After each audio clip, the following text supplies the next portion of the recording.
അപ്പൊ അതെ ബോട്ട് പോണ പോക്കോക്കെ നമ്മളിപ്പോ വന്നേക്കണമെന്ന് വെച്ച് കഴിഞ്ഞാൽ കന്യാകുമാരി കടലുണ്ട.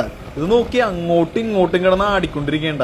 കോടന്റ് പൊട്ടിച്ചിട്ടപ്പോ ദേ വന്നു ലുവാച്ചിയും കണവയും അതുപോലെ തന്നെ ഉണ്ണിമേരി അങ്ങനെ പല പല മീനുകളുണ്ട്. ഇത് നോക്കിയ വെള്ളം തെറിക്കീണ് മുന്നിൽ കൂടി, അത്രയും റോളിംഗ് ആണ് ബോട്ട് കിടന്നത്. ഇത് കണ്ട ദേ ഒരു വലിയ കട തരാൻ നോക്കി അവിടെ എങ്ങോട്ട് പോണ് മുട്ടിലഴിഞ്ഞ് നീരാളിക്കുട്ടൻ. ഈ കടലിലൊക്കെ പണിയെടുക്കണവരെ സമ്മതിക്കണ്ടേ മച്ചാമാര്. ഇത് കണ്ട വരുതലേന്ന് പറയോട്ടാ ചിരിക്കണവൻ നമ്മൾ നോക്കിയിട്ട്. ദേ ആ കോടന്റിനകത്ത് ഒരാളുണ്ടാ, സൂക്ഷിച്ചു നോക്കിക്കഴിഞ്ഞാൽ കാണാ. ദേ അവിടെ നോക്കി ദേ പാമ്പിനെ കയറി പിടിച്ചാണ്.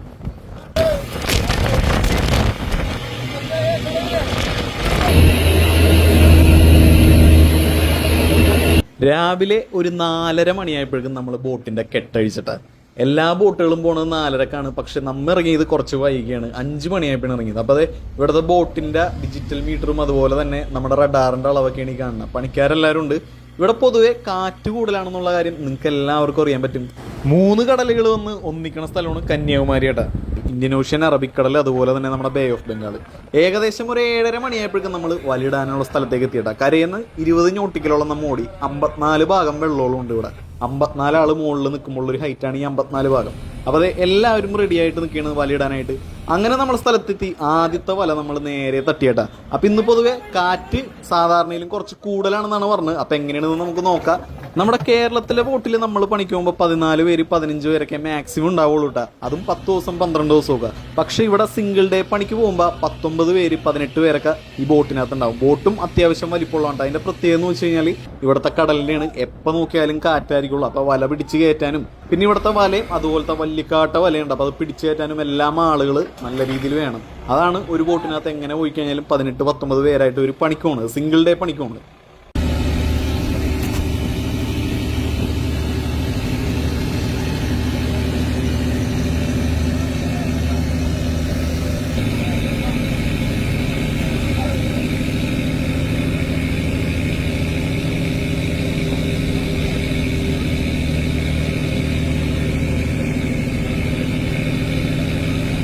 മുന്നൂറ്റമ്പത് 400 ബോട്ടുകളുണ്ട് നമ്മുടെ മുട്ടം ഹാർബറിൽ.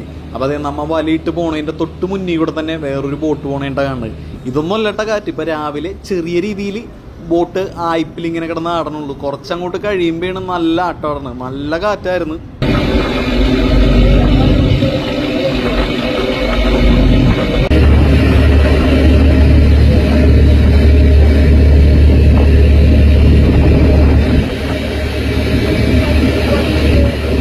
അങ്ങനെ വലിയിട്ട് ഇനി ഏകദേശം ഒരു 2.5 മണിക്കൂറോളം നമ്മൾ വലിക്കോട്ടെ. ഇപ്പൊ സമയം 7:30 മണിയായി. ഇനി ഒരു 8:30 9:30 മണിയാകുമ്പോഴേക്കും നമ്മൾ വലെടുക്കോട്ടെ. അപ്പോൾ വല പിടിക്കുമ്പോൾ എന്തൊക്കെയാണ് മീനുള്ളത് നമുക്ക് നോക്കാം. അതിനു മുമ്പ് രാവിലത്തെ ബ്രേക്ക്ഫാസ്റ്റ് കഴിക്കാം. ഒട്ടുമിക്ക ബോട്ടിലും ഞാൻ പോകുമ്പോൾ ചോറും മീൻകറി അരികളും വെക്കണം. പക്ഷെ ഇതിനകത്ത് ഇഡ്ഡലി പാഴ്സൽ വാങ്ങിച്ചുകൊണ്ട് വന്നേക്കണം. അതുപോലെ ചട്നിയും പിന്നെ സാമ്പാറും പിന്നെ കേസരി എന്നൊക്കെ പറയും. കേസരി മധുരമുള്ള സംഭവം ഉണ്ട്. അപ്പൊ അതുകൊണ്ട് സാമ്പാർ, ചട്നി, കേസരി ഇതെല്ലാം എല്ലാവരും സാപ്പിടും. അവിടെ ചട്ടി പോരാനേ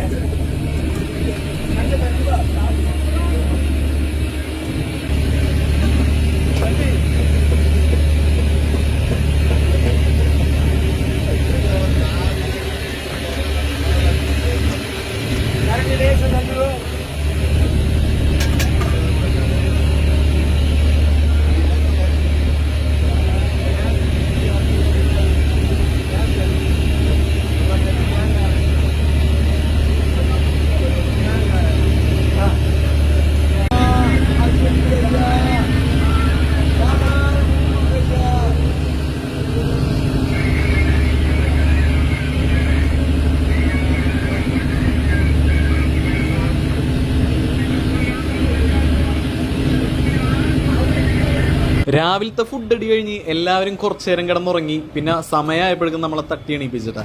അപ്പോൾ അതേ റോപ്പ് കയറിക്കൊണ്ടിരിക്കുന്ന ഒരു കാഴ്ചയാണ് ഈ കാണുന്ന. തുടങ്ങിയിട്ട കാറ്റിൻ്റെ ആ ഒരു എന്താ പറയുക, ഒരു ശക്തി നിങ്ങൾ കണ്ടോട്ടെ. കടലിൽ നമ്മൾ മഴ പെയ്ത് കഴിഞ്ഞാൽ അത്രയും വിഷയമില്ല. പക്ഷെ കാറ്റ് വന്നു കഴിഞ്ഞാൽ നമുക്കൊന്നും ചെയ്യാൻ പറ്റില്ല. കാരണം ബോട്ടിൻ്റെ ആയിപ്പ് എന്ന് പറഞ്ഞു കഴിഞ്ഞാൽ റോളിങ്ങും പിച്ചിങ്ങും ഒക്കെ വേറൊരു രക്ഷയുണ്ടാവില്ല. പിന്നെ അതുപോലെ തന്നെ നമ്മുടെ ഈ തിരമാലകളുടെ ഉയരം കൂടും. പിന്നെ വല പിടിച്ച് കയറ്റണ കാര്യമാണെന്നുണ്ടെങ്കിൽ പറയേ വേണ്ട. കാരണം നമുക്ക് കാറ്റുണ്ടെങ്കിൽ വല പിടിച്ച് കയറ്റാൻ പറ്റില്ല. ഇത്രയും വലിയ ബോട്ട് നമുക്ക് കാറ്റിൽ നമുക്ക് കൺട്രോൾ ചെയ്ത് നിർത്താൻ പറ്റില്ല. അങ്ങോട്ടും ഇങ്ങോട്ടൊക്കെ മാറി മാറി പോട്ടെ. കറക്റ്റ് ആ ഒരു വല പിടിക്കണ ഇതിൽ വന്നാലേ നമുക്ക് വല പിടിച്ച് കയറ്റാൻ പറ്റുള്ളൂ സെൻറ്ററിൽ വന്നു കഴിഞ്ഞാൽ. അത് നമ്മുടെ സ്രാങ്കിൻ്റെ കഴിവാണ്. കാരണം പണിക്കാർ ഇവിടെ നിന്ന് നിർദ്ദേശം കൊടുക്കും, അങ്ങോട്ട് കറക്കി ഇങ്ങോട്ട് കറക്കെന്നും പറഞ്ഞ്. അപ്പോൾ അതനുസരിച്ച് സ്രാങ്ക് അങ്ങോട്ടും ഇങ്ങോട്ടും ബോട്ട് കറക്കി അഡ്ജസ്റ്റ് ചെയ്ത് കൊടുക്കട്ടെ. അങ്ങനെ ഒരു കണക്കിനായിരിക്കുള്ളൂ കാറ്റൊക്കെ ഉണ്ടെന്നുണ്ടെങ്കിൽ നമ്മൾ വല പിടിച്ച് കയറ്റണം കേട്ടാ. അപ്പോൾ അതിപ്പോൾ നമ്മുടെ റോപ്പ് കയറിക്കൊണ്ടിരിക്കുകയാണ്. ഇനി കുറച്ച് കഴിയുമ്പോഴേക്കും നമ്മുടെ വല പിടിച്ച് കയറ്റോട്ട്. ഇത് നോക്കി റോളിംഗ് ഉണ്ടാ. നമ്മൾ പല സ്ഥലങ്ങളിൽ നിന്നും കടലിൽ പോയിട്ടുണ്ട്. പക്ഷേ ഇവിടുത്തെ കടലെന്ന് വെച്ച് കഴിഞ്ഞാൽ എപ്പോൾ നോക്കിയാലും കാറ്റുള്ളതിൻ്റെ പേരിൽ അത് അത്യാവശ്യം പണിയുള്ള കടലാണ്. കാരണം നമ്മൾ നോക്കിക്കൊണ്ടൊക്കെ നിന്നില്ലെങ്കിൽ ചിലപ്പോൾ തെറിച്ച് വെള്ളത്തിൽ പോകും. ബോട്ടും അതുപോലെ തന്നെയാണ്. അമരത്തായിരിക്കുള്ളൂ കൂടുതലും പണിയുള്ളതിൻ്റെ പേരിൽ. കാരണം വീലോസ് മുന്നിലേക്ക് കയറിയിരിക്കുള്ളൂ. അമരം ഭയങ്കര വലുതായിരിക്കും. എഞ്ചിൻ റൂമും അതുപോലെ സ്റ്റോറൊക്കെ വന്നത് അമരത്തായിരിക്കും. പിന്നെ നിറച്ചും റോപ്പ് ഇതുപോലെ ഇടപോലെ ചെയ്യണമെന്ന് വെച്ച് കഴിഞ്ഞാൽ നമുക്ക് പിടിച്ച് നിൽക്കാൻ വേണ്ടിയിട്ടാണ്. കള്ളത്തരകൾ വന്നത് എപ്പോഴൊക്കെയാണെന്ന് നമുക്ക് പറയാൻ പറ്റില്ലേ. പെട്ടെന്നായിരിക്കുള്ളൂ വന്നത്. അപ്പം നമ്മൾ പിടിച്ച് നിന്നിട്ടില്ല എന്നുണ്ടെങ്കിൽ തെറിച്ച് നേരെ കടലിലേക്ക് പോകും. നോക്കി ബോട്ട് കിടന്ന് അങ്ങോട്ടും ഇങ്ങോട്ടും ആടണണ്ട. 80-90 അടി വലിപ്പമുള്ള ബോട്ടിനെയാണ് ഈ കടലിട്ട് അങ്ങോട്ടും ഇങ്ങോട്ടും കളിച്ചുകൊണ്ടിരിക്കണേന്ന് നിങ്ങൾ ഒന്ന് ആലോചിക്കണോട്ടോ. നോക്കി നല്ല റോളിംഗ് ആണ്. നമ്മൾ രാവിലെ വന്നതിലും നല്ല രീതിയിൽ ഇപ്പം കാറ്റ് കൂടിയിട്ടുണ്ട് കേട്ടോ. അപ്പം ഇന്നലെ വന്നപ്പോൾ ഇവർ പറയണ്ടായി ഇത്രയും കാറ്റുണ്ടായിരുന്നില്ല, പക്ഷെ ഇന്ന് കാറ്റ് കുറച്ച് കൂടുതലാണെന്നാണ് പറഞ്ഞത്.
வாங்க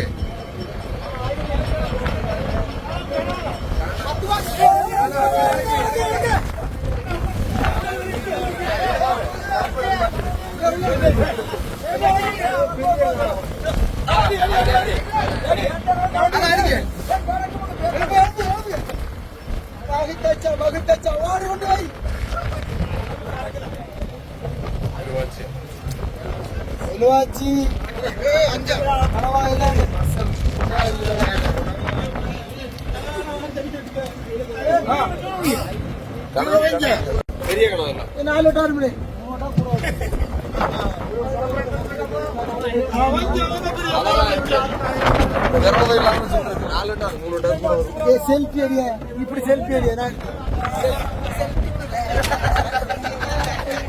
നമുക്ക് കിട്ടിയ മീനുകളാണ്ട് ഈ കാണുന്നത്. മീനെപ്പറ്റി അറിയണവർക്ക് അറിയാൻ പറ്റും എന്തൊക്കെ മീനാണ് കിട്ടിയതെന്ന്. എന്നാലും അറിയാത്തവർക്ക് വേണ്ടി ഞാൻ പറഞ്ഞുതരാട്ടാ. അപ്പോൾ ഈ കൊട്ടയിൽ കാണുന്നതാണ് നമ്മുടെ പാറക്കൊഞ്ച് എന്ന് പറയും കേട്ടോ. പാറക്കൊഞ്ച് എന്ന് പറഞ്ഞാൽ പാറയമേക്ക് ഉണ്ടാവണ ഒരു കൊഞ്ചാണ്. അത് ചെമ്മീൻ പോലെ ഇരിക്കും. ലോബ്സ്റ്റർ അല്ല, ലോബ്സ്റ്റർ വേറെയാണ്. ഇത് പാറക്കൊഞ്ച് എന്ന് പറയും. ലോബ്സ്റ്ററിന്റെ ഇനത്തിൽ തന്നെ വിട്ടത്. നല്ല ടേസ്റ്റാണ് കഴിക്കാനായിട്ട്. ഒരു നീരാളിക്കുട്ടം പോണോക്കി. അതുപോലെ ഉലുവാച്ചി ഉണ്ട്, പിന്നെ നമ്മുടെ ഈ പറഞ്ഞ പോലെ ഇഷ്ടംപോലെ പഫർ ഫിഷ് ഉണ്ട് കേട്ടോ. ഇവിടെ പഫർ ഫിഷ് ഇഷ്ടം പോലെ ഉണ്ട്. പിന്നെ ഇത് നമ്മുടെ കിളിമീന്റെ വിഭാഗത്തിൽപ്പെട്ട മീൻ തന്നെയാണ്. രംഗോളി എന്നൊക്കെയാണ് ഇവിടെ പറയുന്നത് കേട്ടോ. നവരയാണെന്ന് എനിക്കറിയില്ല. ഇത് നമ്മുടെ കിളിമീൻ. എല്ലാം കുറച്ചീച്ചുള്ളൂ കേട്ടോ, അധികം നല്ല അളവിൽ നമുക്ക് മീൻ കിട്ടിയിട്ടില്ല. അപ്പൊ ഇതെന്ത് മീനാണെന്ന് എനിക്കറിയില്ല, അറിയണവർ കമന്റ് ചെയ്യുക. അതുപോലെ അയിലുണ്ട്. പിന്നെ കൂടുതലും നമുക്ക് കിട്ടിയാണ് ഉലുവാച്ചിയും അതുപോലെ തന്നെ കൂന്തലും ഉണ്ട്. സ്ക്വിഡാണ് നമുക്ക് കൂടുതലും കിട്ടിയത്. നമ്മുടെ നാട്ടിൽ ട്രോളിംഗ് നിരോധനമായതിന്റെ പേരിൽ ഇവിടെ മീന് തീ പിടിച്ച വിലയുണ്ട്. കാരണം ഇഷ്ടംപോലെ മീനുകൾ ഇവിടെ നിന്ന് കയറ്റി കേരളത്തിലേക്ക് കൊണ്ടുവരുന്നുണ്ട്. അതുകൊണ്ട് ഇവിടെ നല്ല വിലയാണ്. ഉലുവാച്ചിക്ക് തന്നെ ഒരു കൊട്ടയാണ് ഇവിടെ, ബോക്സ് അല്ല, ഒരു കൊട്ടക്ക് 1000 രൂപയോളം വിലയുണ്ട്. സ്ക്വിഡിനാണെന്നുണ്ടെങ്കിൽ 14,000 രൂപ to 16,000 രൂപയാണ് സ്ക്വിഡിന് വിളിക്കണ വില. മീന് തീ പിടിച്ച വിലയുടെ പേരിലും കുറച്ച് സ്ക്വിഡ് നമുക്ക് കിട്ടിയതിന്റെ പേരിലും നമ്മൾ നേരെ അടുത്ത വല കുറച്ച് ഓടിയിട്ട് വന്നിട്ട് തട്ടിയിട്ടാ. അപ്പൊ സിംഗിൾ ഡേ പണിയതിന്റെ പേരിൽ മാക്സിമം എന്തോരം വല ഇടാൻ പറ്റുമോ അത് നമ്മൾ ഇടോട്ടെ. അപ്പൊ പൊതുവെ 4 വലയൊക്കെയാണ് ഇടാറുള്ളത്. പിന്നെ കാറ്റും ഇതൊക്കെ വരികയാണെന്നുണ്ടെങ്കിൽ 2-3 ഒക്കെ ആയിട്ട് അത് ചുരുക്കും. അപ്പൊ അതെ ഇപ്പൊ നമ്മ ഓടിപ്പോയിക്കൊണ്ടിരിക്കുകയാണ്. കാറ്റ് കുറച്ചീച്ച് ഇങ്ങനെ കൂടി വന്നിട്ടാ. ഏകദേശം 40 കിലോമീറ്ററോളം സ്പീഡിലാണ് ഇപ്പൊ കാറ്റ് വീശിക്കൊണ്ടിരിക്കുന്നത്. കാരണം ഇവരുടെ മൊബൈലിൽ ഒരു ആപ്പ് ഉണ്ട്, വിൻഡ് ഫ്ലൈ എന്ന് പറയുന്ന ആപ്പ്. അതിനകത്ത് നോക്കിക്കഴിഞ്ഞപ്പോ കാണിച്ചാണ്.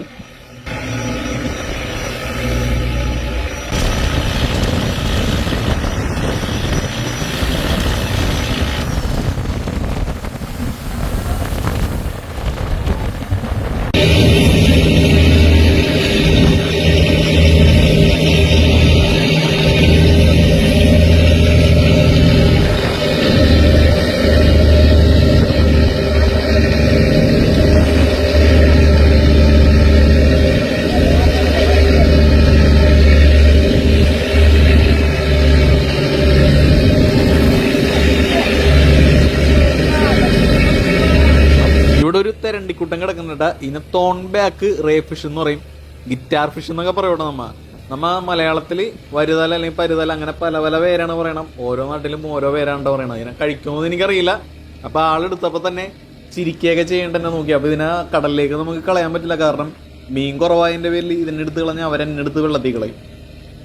അങ്ങനെ പിടിച്ച മീനുകളെല്ലാം തിരിഞ്ഞ് ഓരോരോ കൊട്ടയിലേക്ക് ആക്കിയിട്ട് നമ്മൾ നേരെ സ്റ്റോർ റൂമിലേക്ക് ഇറങ്ങേണ്ട. ബോട്ടിന്റെ സ്റ്റോർ റൂമും അതുപോലെ എഞ്ചിൻ റൂം എല്ലാം വന്നത് ബാക്ക് സൈഡിലായിട്ടാണ്. നമ്മുടെ ബോട്ടിലൊക്കെ സ്റ്റോർ റൂം തന്നെ ഫ്രണ്ടിലാണ്. പക്ഷെ ഈ ബോട്ടിൽ ബാക്ക് സൈഡിലാണ് സ്റ്റോറും എഞ്ചിനും വന്നത്.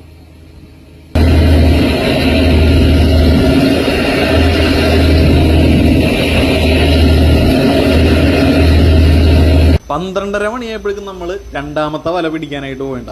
ഉച്ച സമയമായപ്പോഴേക്കും ചെറിയ രീതിയിൽ വെയിൽ വന്നിട്ടുണ്ട്. വേറൊരു കാര്യം എന്ന് വെച്ച് കഴിഞ്ഞാലേ നല്ല തണുത്ത കാറ്റാണ് അടിച്ചോണ്ടിരിക്കണം. നല്ലോണം നമുക്ക് കുളിരോട്ടാ.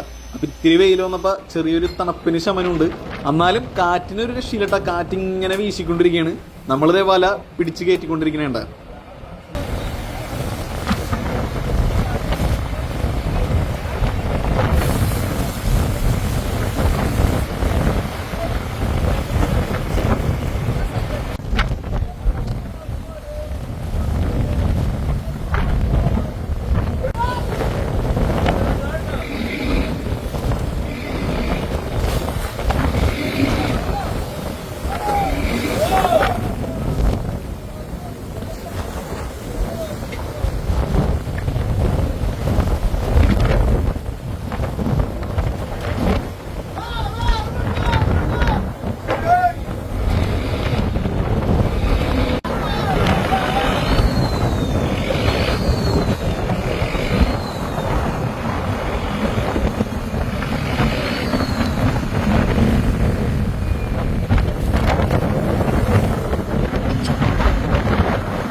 ദേവന്നി കോടന്റെ കയറി വന്നി കോടന്റെ.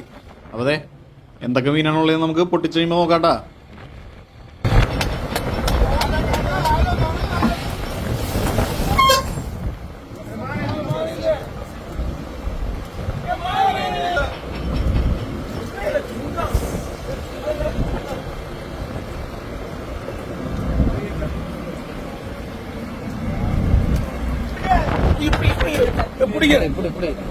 கூட பிடிங்க.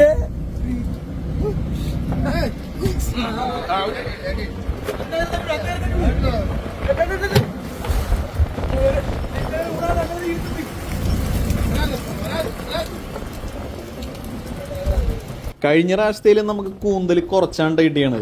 പിന്നെ അതുപോലെ ഇപ്പൊ ഈ വലയിൽ ക്ലാത്തിയും പിന്നെ ഈ വരുതല എന്ന് പറയുന്ന ആ ഒരു തെരണ്ടിയും ഇഷ്ടം പോലെ കയറിയിട്ടുണ്ട്. ഈ കറുത്തല്ല, ആ ഒരു ബ്ലൂ ആണ് അതിന്റെ കളറ്. ആ ഒരു കളറില മീനാണ്ട നമ്മുടെ ഈ ക്ലാത്തി എന്ന് പറയുന്നത്. ക്ലാത്തി വേറെ കുറെ കളർ ഉണ്ട്. സ്രാങ്കത ബോട്ട് അടുത്ത സ്ഥലത്തേക്ക് ഓടിച്ചോണ്ടിരിക്കേണ്ട ഇതായിരിക്കുള്ളൂ നമ്മുടെ അവസാനത്തെ വലയേട്ടാ. കാറ്റൊരു രക്ഷയില്ലട്ട. കാരണം വൈകുന്നേരം ആകുമ്പോഴേക്കും നല്ല രീതിയിൽ കാറ്റുണ്ടാവും എന്നാണ് പറഞ്ഞത്. എല്ലാ ബോട്ടുകാരുടെ അടുത്തും കയറാനായിട്ട് നമ്മുടെ ഹാർബറിൽ എന്ന് പറഞ്ഞിട്ടുണ്ട്. കാരണം വയർലെസ്സിൽ വിളിച്ച് സംസാരിച്ചാണ്ടത്. അപ്പൊ നമ്മളത് ഒരു വലയും കൂടിയും വലിച്ചിട്ട് നേരെ ഓടിക്കേറാനായിട്ട് പോവേണ്ട. ഇന്നത്തെ ലാസ്റ്റ് ആൻഡ് ഫൈനൽ വല നമ്മൾ നേരെ കടലിലേക്ക് തട്ടിക്കൊടുക്കേണ്ടപ്പാ.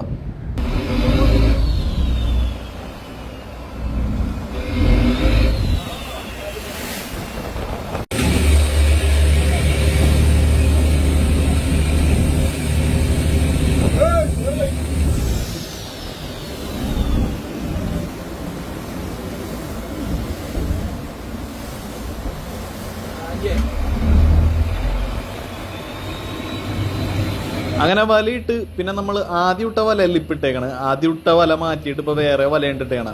അപ്പൊ ആദ്യം ഇട്ട വല മാറ്റി നമ്മൾ ബോട്ടിന്റെ ഏറ്റവും ബാക്കിൽ ആ മരത്തേക്ക് വെക്കണേണ് ഈ കാണുന്നത്. മീൻ തിരിഞ്ഞിട്ടില്ല. ഇത് വലപ്പണി കഴിഞ്ഞിട്ടാണ് ഇനി മീൻ തിരിയാനായിട്ട് ഇരിക്കാനായിട്ട്. അപ്പൊ നിങ്ങളിത് ഇത്രയും റോളിംഗ് ഉണ്ടായിട്ടും അവരവിടെ കൂളായിട്ട് ഇരിക്കണ ഒരു കാഴ്ച ഉണ്ട്. അത് നമ്മ പയ്യെ ഇങ്ങനെ പോയി പോയി പോയി പോയേ നമുക്ക് ആ ഒരു സ്റ്റെപ്പ് കിട്ടുള്ളൂ നടക്കാനൊക്കെ ആയിട്ടുള്ളത്.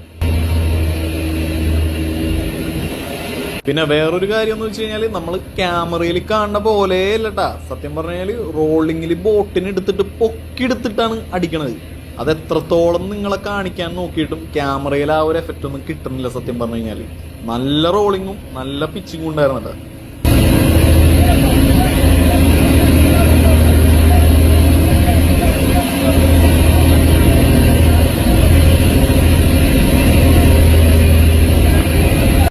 രണ്ടര മണിക്കൂറിന് ശേഷം നമ്മുടെ വല പിടിച്ച് കയറ്റിക്കൊണ്ടിരിക്കുന്നുണ്ട് ഈ കാണുന്ന. അപ്പൊ ഏകദേശം ഒരു 4:30 മണിയോളായിട്ടുണ്ട്. 20-25 നോട്ടിക്കലോളം നമുക്ക് ഇനി ഓടാനുണ്ട്. അപ്പൊ നമ്മിപ്പോ വന്നതെന്ന് വെച്ച് കഴിഞ്ഞാല് തിരയുടെ ഒപ്പമാണ് വന്നത്. അതായത് തിരക്കൊപ്പം വന്നതിന്റെ പേരിൽ നമുക്ക് അത്ര കട്ടയും അതുപോലെ കാറ്റൊന്നും അറിയില്ല. കാറ്റിന്റെ ഒപ്പം വന്നതിന്റെ പേരിൽ വലിയ പ്രശ്നം ഉണ്ടാവില്ല. തിരിച്ചോടിപ്പോകുമ്പോന്ന് വെച്ച് കഴിഞ്ഞാൽ നമ്മ കടലിന്, അതായത് ഈ തിരക്ക് കുറുകയാണ് പോണത്. അങ്ങനെ പോകുമ്പോ കാറ്റിന് ഓപ്പോസിറ്റ് ആണ് പോണത്. അപ്പൊ ബോട്ടിന് എടുത്തിട്ടായിരിക്കും അടിക്കണത്. അത് മാത്രമല്ല തിരിച്ചോടി പോകാൻ നേരത്ത് വലിയ വലിയ തിരകളൊക്കെ ആയിരിക്കും നമ്മുടെ കുറുകെ വന്നത്. അപ്പൊ ബോട്ട് സ്ലോ ചെയ്ത് പയ്യെ ഇങ്ങനെ ചാടിച്ചെടുത്തിട്ടേ പോകാൻ പറ്റുള്ളൂ. കാരണം ഇവിടെ ഒട്ടുമിക്ക ബോട്ടുകളും ഫൈബർ ബോഡിയാണ് വെക്കണത്. ഇരുമ്പ് ബോഡി കുറവാണ്. ഇരുമ്പ് ബോഡി ഇല്ലെന്ന് തന്നെ പറയാം. കൂടുതൽ ബോട്ടുകളും ഫൈബറും മരമാണ് ചെയ്യണത്. അപ്പൊ അതെ കുത്തിയിട്ട് വെള്ളം തെറിക്കണുണ്ട. ഇതാണ് ഇവരുടെ നമ്മുടെ കഷ്ടപ്പെട്ടുള്ള ഒരു മീൻ പിടുത്തം എന്ന് പറഞ്ഞു കഴിഞ്ഞാലേ. സത്യം പറഞ്ഞു കഴിഞ്ഞാല് കടലിന്റെ മക്കളെ സമ്മതിച്ചു കൊടുക്കണ്ട. നോക്കി പുലിങ്ങിയത് നോക്കി. എന്റെ പൊന്ന് ഇത് കണ്ട ബോട്ട് ഇടന്ന് കാണിക്കണണ്ട. കാറ്റ് കൂടിയിട്ടാണ്ട.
അപ്പൊ അതായത് നമ്മുടെ അവസാനത്തെ കോടന്റെ കയറി വന്നേണ്ടി കാണാൻ ഒന്ന് സൂക്ഷിച്ച് നോക്കിക്കഴിഞ്ഞാൽ ഒരാളവിടെ തൂങ്ങിക്കിടക്കണ കാണാൻ പറ്റും നിങ്ങൾക്ക്. പെട്ടെന്ന് ആരും അങ്ങനെ ശ്രദ്ധിക്കില്ല, കാരണം പുള്ളിക്കാരന്റെയും റോപ്പിന്റെയും കളർ ഒന്നാണ്. വേറെ ആരല്ലോ കേട്ടോ, ഒരു കടൽപ്പാമ്പ് ഉണ്ട്. ആ കടൽപ്പാമ്പ് അതിനകത്ത് സുഖസുന്ദരമായിട്ട് നമ്മുടെ കോടന്റിൽ ഇങ്ങനെ ഉള്ളിലേക്ക് പോയിട്ടില്ല. പുള്ളിക്കാരൻ വലയുടെ ആ ഒരു ചെറിയ ഗ്യാപ്പിനകത്ത് തൂങ്ങി ഇങ്ങനെ കിടക്കേണ്ട.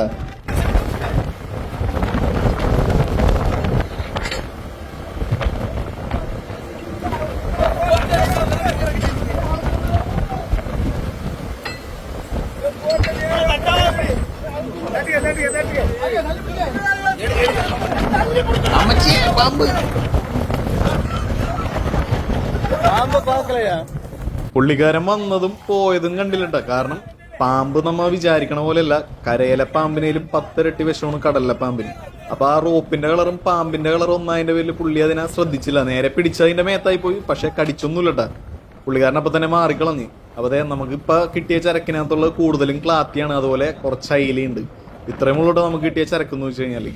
നേരത്തെ നമ്മൾ വലയിൽ ഊനാലാടിക്കൊണ്ടിരിക്കണ കണ്ട പാമ്പില്ലേ, അതാണ് ഏറ്റവും മുകളിൽ കാണുന്നത് കേട്ടോ. അത്യാവശ്യം വലിപ്പമുണ്ട് കേട്ടാ. കടൽപ്പാമ്പൊക്കെ കടിച്ചു കഴിഞ്ഞാൽ പിന്നെ കരയിൽ എത്താൻ പോലും സമയം ഉണ്ടാവില്ല. നേരെ ഇത് കടലിലേക്കളെ അത്രയും വിഷമാണ് നിങ്ങളുടെയൊക്കെ ആ ഒരു വെനം എന്ന് പറഞ്ഞു കഴിഞ്ഞാൽ. തിരിയണ്ടെന്ന് പറഞ്ഞിപ്പോ, കാരണം ബോട്ടിനി ഓടാൻ പോണ തിരക്ക് കുറുകയാണ്. അങ്ങനെ ഓടുമ്പോന്ന് വെച്ച് കഴിഞ്ഞാൽ വെള്ളം അടിച്ച് തീർക്കുകയും അതുപോലെ നമുക്ക് ഇവിടെ നിന്ന് തിരിയാനും പറ്റൂല. അപ്പൊ എല്ലാവരുടെ അടുത്തും വീൽ ഹൗസിന്റെ ഉള്ളിലേക്ക് കയറാൻ പറഞ്ഞിട്ടുള്ള സാധനം ഇത് കരയിലെത്തിയിട്ട് തിരിയാന്നാണ് പറഞ്ഞേക്കുന്നത്. അങ്ങനെ ഒരു 2 മണിക്കൂറിന് ശേഷം നമ്മളെ ബോട്ട് നേരെ ഹാർബറിലേക്ക് കയറിയിട്ട്. അപ്പൊ ബാക്കി നമ്മൾ തിരിയാൻ വെച്ചിരുന്ന മീനെല്ലാം തിരിഞ്ഞ് ഓരോരോ ബോക്സിലേക്കാക്കിയാണ്. 7 മണി 7:30 ആകുമ്പോഴേക്കാണ് ഇവിടെ ലേലം വിളി തുടങ്ങിയിട്ടാ. അപ്പൊ കാറ്റായതിന്റെ പേരിൽ ഒട്ടുമിക്ക ബോട്ടുകളും നേരെ ഹാർബറിൽ നേരത്തെ വന്ന് കയറിയിട്ടുണ്ട്. അപ്പൊ ഇനിയിപ്പോ നാളെ കടലിലേക്ക് വിടോ ഇല്ലയെന്നൊന്നും അറിയില്ല, കാരണം കാറ്റ് വളരെയധികം കൂടുതലാണ്. നമുക്ക് കിട്ടിയ മീനുകളിൽ നിന്ന് ക്ലാത്തി നമ്മ കൊട്ടയിൽ, അതായത് വളത്തിനാണ് ക്ലാത്തി പോണത്. ബാക്കിയുള്ള മീനുകളൊക്കെ അതിൽ നിന്ന് തിരിഞ്ഞിരിഞ്ഞ് മാറ്റിയിട്ടുണ്ട്. ഉലുവാച്ചിക്ക് ഒരു കൊട്ട 1000 രൂപ, അതുപോലെ ക്ലാത്തിക്ക് ഒരു കൊട്ട 300 രൂപ. പിന്നെ സ്ക്വിഡ് ആണെന്നുണ്ടെങ്കിൽ ഒരു കൊട്ട 14,000 രൂപ 16,000 രൂപയ്ക്കാണ് വിളിക്കണത്.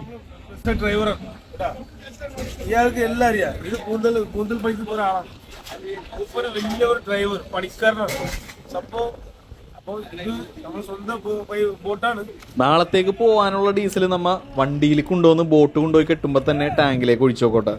അപ്പൊ ഇപ്പൊ നമുക്ക് കടലിൽ പോയതിന് ചെലവെന്ന് വെച്ചാൽ ഏകദേശം 1 ലക്ഷം രൂപയോളം വന്നിട്ടുണ്ട്. 1.30 1 ചില്ലറയോളം വരും. 1000 ലിറ്റർ ഡീസൽ അടിക്കും. അതിനകത്ത് 700 ഇപ്പൊ നമ്മ പോയി വന്നതിന് കത്തിയിട്ടുണ്ട്. പിന്നെ 3500 രൂപക്ക് ഐസ് എടുക്കും. റേഷൻ, അതുപോലെ തന്നെ ബാറ്റ് ഇവിടെ ഒരാൾക്ക് 1000 രൂപയുണ്ട് ഒരു ദിവസം കടലിൽ പോണേന്. ഇതെല്ലാം കൂടിയും കൂട്ടി വരുമ്പോൾ ശരിക്കും പറഞ്ഞു കഴിഞ്ഞാൽ 1 ലക്ഷം രൂപയുടെ അടുത്താവും. അപ്പൊ സത്യം പറഞ്ഞു കഴിഞ്ഞാൽ 1000 രൂപ എന്തായാലും നമുക്കുണ്ട് ഒരു ദിവസത്തെ പണിക്കാശ്. പിന്നെ നമ്മ ഒരു ലോട്ടറി എടുക്കണ പോലെയാണ്. കിട്ടിയാൽ കിട്ടി, പോയാൽ പോയി. കിട്ടിയാലും നമുക്ക് 1000 രൂപയും കിട്ടും, അതുകൂടാണ്ട് ഷെയറും കിട്ടും. ഇല്ലാന്നുണ്ടെങ്കിൽ 1000 രൂപ ബാറ്റ മാത്രമായിട്ട് നമ്മൾ തിരിച്ചു വരേണ്ടവരോട്ടെ. അപ്പോൾ അതെ, കിട്ടിയ മീനുകളെല്ലാം നമ്മൾ നേരെ ബോട്ടിന്റെ മുകളിലേക്ക് സ്റ്റോറിൽ നിന്ന് എടുത്തോണ്ടിരിക്കുകയാണ്. ഇനി ഒരു 7:30 മണിയാകുമ്പോഴേക്ക് ഇത് നേരെ ലേലം ചെയ്യാനായിട്ട് കൊണ്ടുപോയിക്കോട്ടെ. വേറെ കമ്മീഷൻകാര ഇടനിലക്കാരൊന്നുമില്ല, ഇവര് തന്നെയാണ് കൊണ്ടുപോയി ലേലം ചെയ്യാനായിട്ടാ.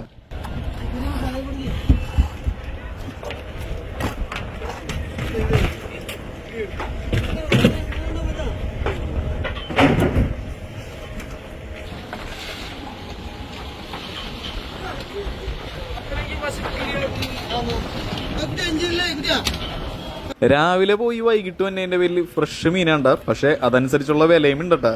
അങ്ങനെ കിട്ടിയ മീനുകളെല്ലാം പിറക്കി ഓരോരോ കൊട്ടയിലേക്ക് വീണ്ടും തിരിഞ്ഞു മാറ്റിക്കൊണ്ടിരിക്കേണ്ട. അപ്പൊ ഈ ഒരു കൊച്ചു വീഡിയോ നിങ്ങൾക്ക് ഇഷ്ടപ്പെട്ട് കാണുമെന്ന് വിചാരിക്കുന്നു. ഇഷ്ടപ്പെട്ട് കഴിഞ്ഞാൽ ലൈക്ക് ചെയ്യുക, ഷെയർ ചെയ്യുക, കമന്റ് ചെയ്യാട്ടാ.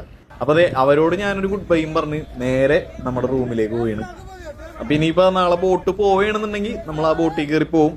കാറ്റാണെന്നുണ്ടെങ്കിൽ നമ്മൾ പോവില്ലാട്ടാ. അപ്പൊ എന്തായാലും വീണ്ടും ഒരു കിടിലൻ കിടക്കാച്ചി വീഡിയോ ആയിട്ട് നമുക്ക് കാണാം. അതുവരെ ടാറ്റാ.